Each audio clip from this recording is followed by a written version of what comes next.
Hello, my name is Paul Weston, and I am a racist.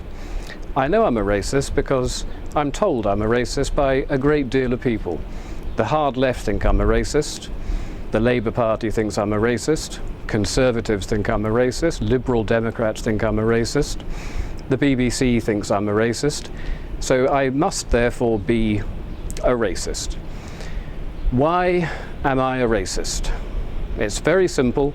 I wish to preserve the culture of my country. I wish to preserve the people of my country. And in doing so, that makes me a designated racist in today's society. Now, this is something that's been moved by the left. The goalposts have been moved by the left a considerable distance on this. In order to be termed a racist 30 or 40 years ago, you had to actively dislike foreign people. Now, I don't dislike foreign people.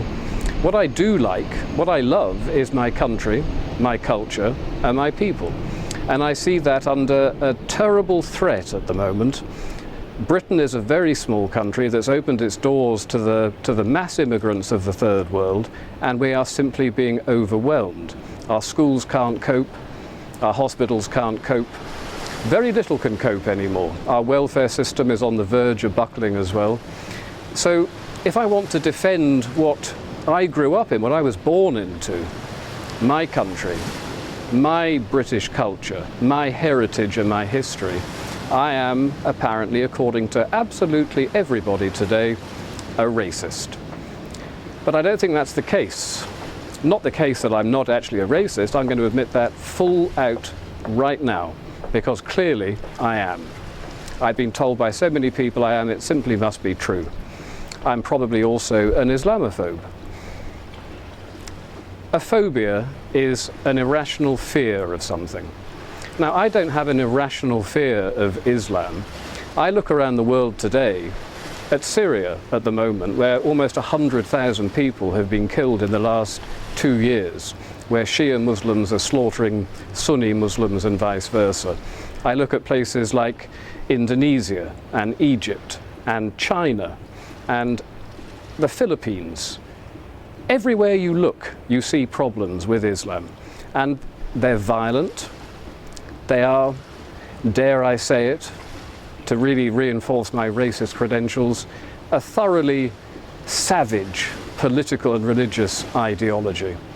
Now, many people will disagree with that. The far left, of course, will say you cannot criticize Islam because Islam is a religion, and rules have now been put into place in this country that say if you criticize it, you are guilty of inciting religious hatred.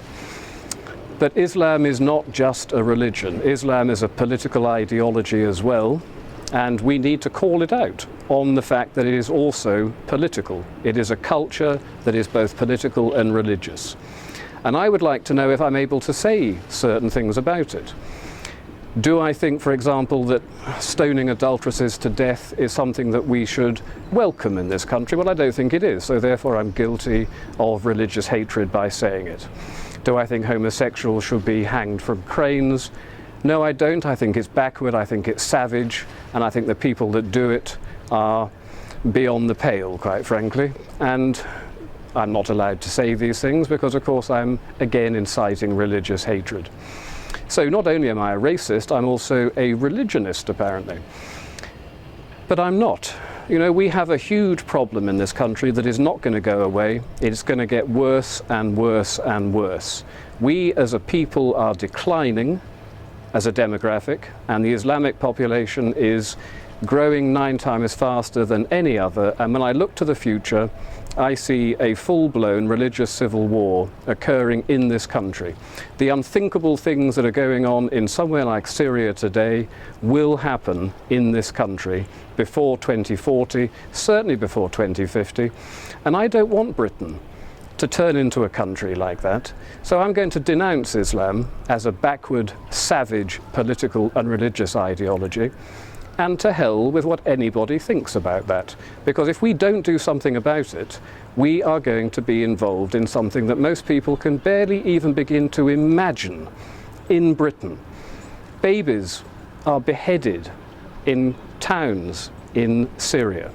The idea this could happen in somewhere like Surbiton, or even Eaton Square is simply impossible to think for most people, but it is going to happen. It really is going to happen.